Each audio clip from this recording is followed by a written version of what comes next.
So we had, so we can get started here. And we are live. This is Senate Appropriations Committee, and we're taking up H-265. We'd had a previous run through by the presenter of the bill, Senator Hardy, and in the interim, she took the kinds of questions and concerns we raised and has had an amendment drafted that would make some modifications that she thought would be responsive to the committee's questions. So we can go through your amendment as you're proposing it. The logistics of it.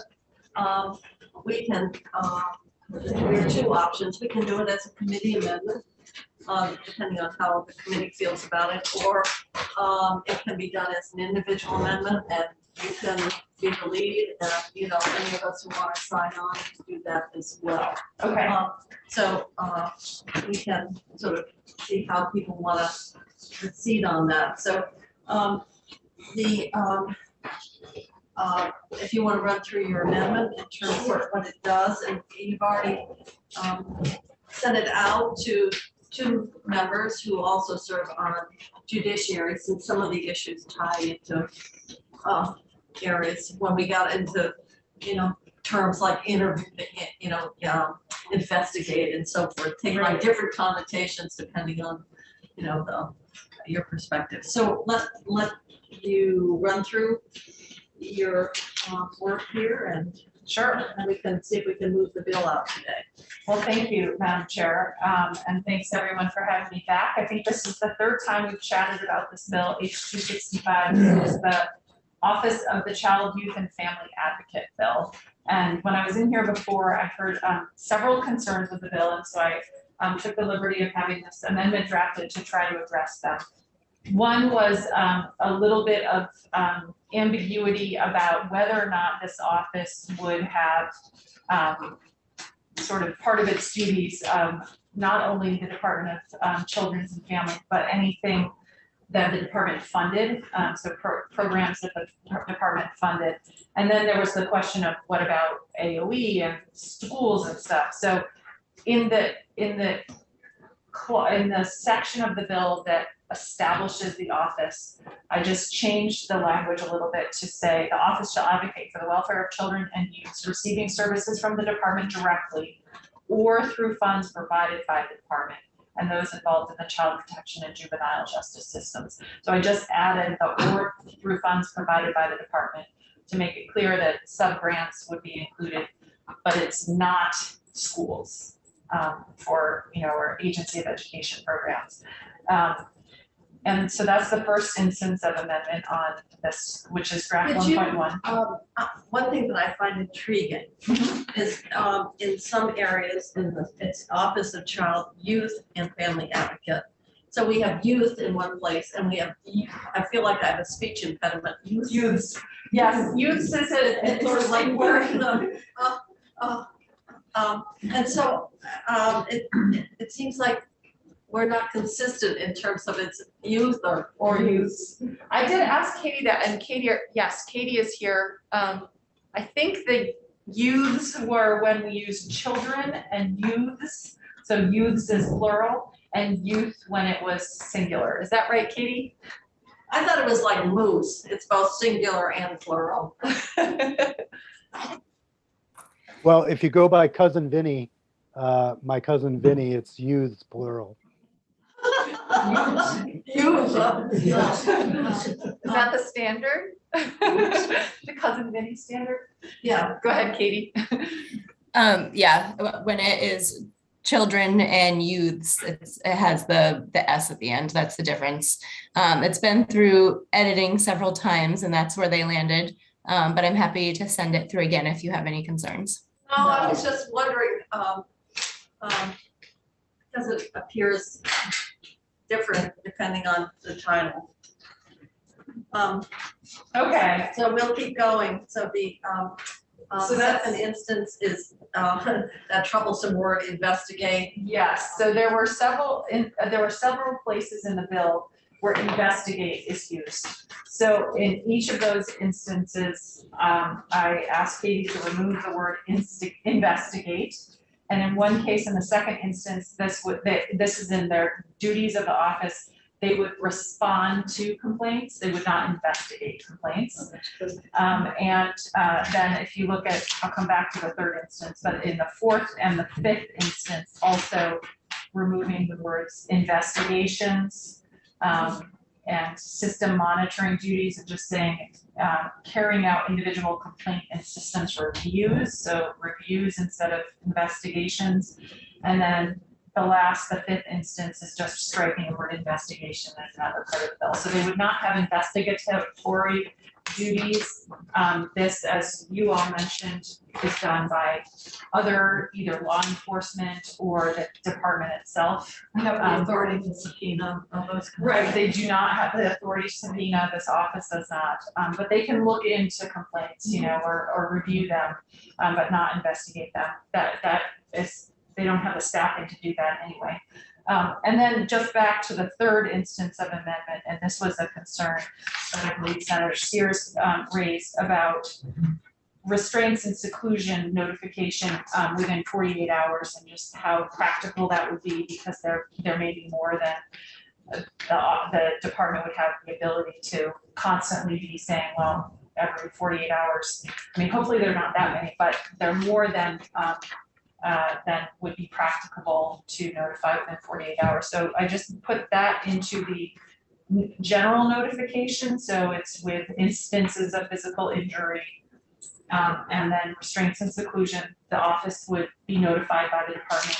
And the only one that would be 48 hours notice is if there was a fatality. Yeah. So those were the 5 instances of amendment that I thought addressed the concerns that I heard from the committee. Senator Nitka, you have a I question? think those are very good. Great. I just want to ask about, though, on line 18, all incidents of actual physical injury seems rather broad in terms of a kid falls off the swing and skins their knees. Where's the line here? What should the department notify the office of? Certainly not everything like that. That's a good question. I think this is an issue that schools face too, is when you have to send a note home to the parents if there's been some kind of injury. And often it's just a call, but I'm open to your suggestions if you'd like to change that. I don't know if there's some way to modify so that it's not just there's a lot of children in custody and Well, normal things kids do. I think we're back to our original question. The department shall notify. So there are many instances like a skin knee or whatever, that probably that wouldn't be forwarded to the department. So some of this would be determined by the protocols that DC has in place with either the group homes or the foster parents around when an injury has to be reported to the department, because the department can't report something that it doesn't know about. So Right. I think there are standards for what there used to be anyway. I'm sure there must be. Alarm, what you have to report, what you don't. Yeah. I think that's okay. The only concern I have with this, all of these is it clear that if the child is in the Department of Mental Health custody, we have a lot of kids who are under DMH. Right. Are they also to be looked at, or is it just DCF? That is a good point, and I had forgotten that you raised that, Senator Sears. So the way it is drafted now, and Katie, please correct me if I'm wrong. It's just the Department of Children and Families, so it wouldn't cover DMH. Is that correct, Katie?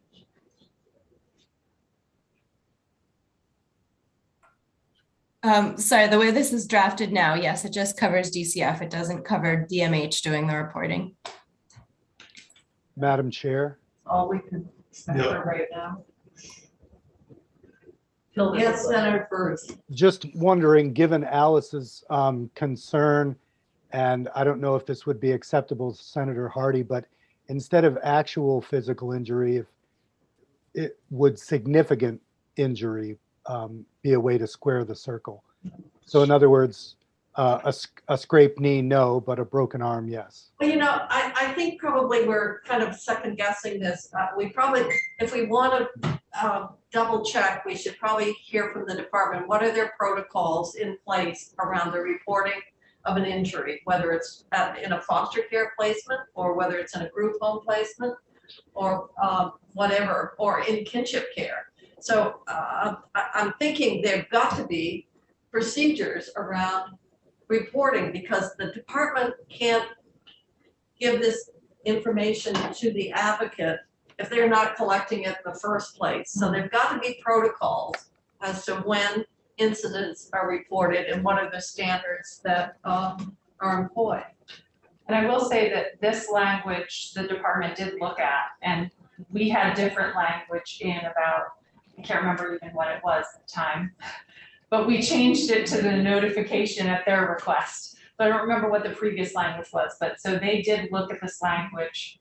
And I think we had it all as, when the bill came to us, I think it was all 48 hours, and we split it out earlier with my recollection, and we had a report, I think, that they had to actually issue a report, or that's the way the bill came to us from the other body.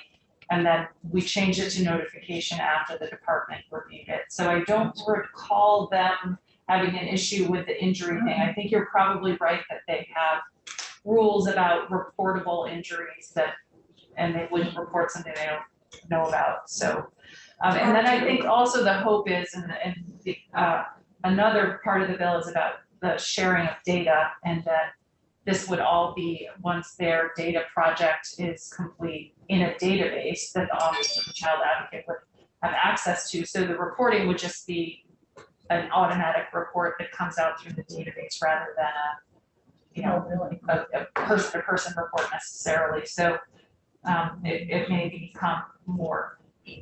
become easier after the database's project is complete. Other questions or comments? I think the salary's very high. I think it looks like they're higher than the. Well, the question is, those salaries, that they don't include the benefits. Well, here's the Do benefits. What I was. What Stephanie was referencing were just the salaries alone. And if you look at the advocate, it's the rate, the 75. Yeah. And Stephanie's 93 was the salary, so you're looking at 75 versus 93. You know, the high end of just the salary, right? Wasn't that Stephanie, the 93? Yeah, what I was giving you was just the salary. Just the salary, right, so, And not the, not the benefits. No, no. They'd be higher. The district director would be higher than. yes. Yeah, the advocate is in that range of the district director. Well, it also depends. Like I was looking at the classified chart, and this is like a 29, level 29. The district director might be more like a 31. Okay. There's a range, right? So I think I used 28 or 29 when I estimated this. And so. All right, Senator Sears. I was gonna move the amendment, but I don't know. Yeah, I don't know either. Well, we need to come back to that now that we've had a chance to review it. Does the committee want to do it as a committee amendment, or it's really not around the money so much as it is around the policy? Yeah, So, so Health and Welfare did review the amendment this morning and everybody was fine with it, but we just didn't have time to vote. I thought it would be faster for doing it in here. I don't care who does it, just as Everyone. long as it gets done. I'm happy to do it individually and anybody who wants to sign on can do that. All right, so why don't we do that? Okay. You've taken the initiative to develop the amendment, and so and what we will do is move the bill, obviously with the understanding that with this amendment that reflects the questions or concerns that were raised. So, Katie, I'm happy to sign on to Senator Hardy on that. anyone else want to sign on? I'm willing to sign on. Alice? No. Senator Westman, Senator Baruth? Yes. Senator Carr. Okay. Great, thank you everyone. So I think you've got lots of company. Thank you. So any other discussion? Otherwise, we can move the bill favorably with the understanding, obviously, we're all signing on to the amendment. move the bill favorably, but this isn't an amendment that we're doing. that we're doing, so we're not doing anything to the bill. No, we're not, All but right, we're well, signing under the amendment. I move to flip the bill favorably. Our clerk is not. I am clerk. ready to go. Oh, you are? Absolutely. Okay. So we have a motion made by Senator Sears to move the bill favorably. Obviously with the understanding that we are going to be offering an amendment that would address the questions and concerns. Is there a second? Senator Starr. Okay. Further discussion? If not, the clerk will call the roll. Senator Ballant, Senator Baruth, yes. Senator Nitka, Yes. Senator Sears, Yes, Senator Starr, Yes. Senator Westman, Yes. and Senator Kitchell. Yes. Okay, 601. And I think Senator Westman, you'd be the reporter because this is BCF. For appropriate, not of the amendment, but of the bill on behalf of the Appropriations Committee. Yep. It's independent, so you might be watching it in the protection function of government, as opposed to in the agency. I'll do it. Oh, right, it is independent. That was Yeah. part of the point. Oh, all right. Well, Senator Sears said he will do it. So he's an old child welfare guy himself. Yeah, I love investigation. We'll put you in charge of the investigation. And Katie, if you could just send me a clean copy of the amendment with all the names, that'd be great.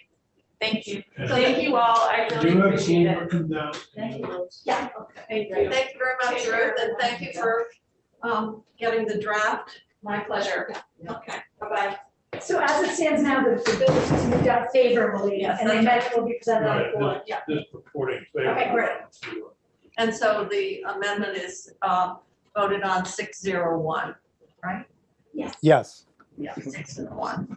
It's like, we should just have a rubber stamp for Phil to just stamp that. 601. So I think that's the only bill we have So listening to every vote. That is all we have on the agenda for today, correct? So with that, now that we've got this bill out, I'm going to